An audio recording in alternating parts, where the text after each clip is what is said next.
আজকে আমরা আছি এমন একটি প্লেসে, এখানে এত পরিমাণ লোক হয়েছে যা বলার মতন না। তো আজকে হয়তো 16 ডিসেম্বর আছে। হ্যালো, আচ্ছা, আপনার 16 ডিসেম্বরের সম্বন্ধে কিছু বলতে চাচ্ছেন? আপনি আজকে আছেন এখানে, কিরকম লাগতেছে আপনার? অনেক অনেক ভালো লাগছে। আচ্ছা, আপনি কি এখানে একাই আসছেন? না, আমি এখানে একলা আসি নাই, বাট আমার ফ্রেন্ড আসছে, বান্ধবী আসছে, বন্ধু আসছে।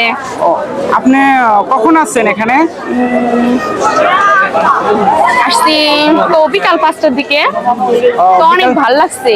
তো এখন তো সন্ধ্যা 6:30 হয়ে গেছে, আপনি কি বাড়ি যেতে চাচ্ছেন না এখানে? না, এখন বাট যাইতে চাচ্ছি না, অনেক ভালো লাগছে তো ওই জন্য ও আচ্ছা, ঠিক আছে। থাকতে চাচ্ছি। তো আজকে কি দিবস বলতে পারবেন? হ্যাঁ, পারবো না কেন। কি দিবস আজকে? আজকে বিজয় দিবস। বিজয় দিবস। ও রাইট, ওকে, থ্যাংক ইউ। তো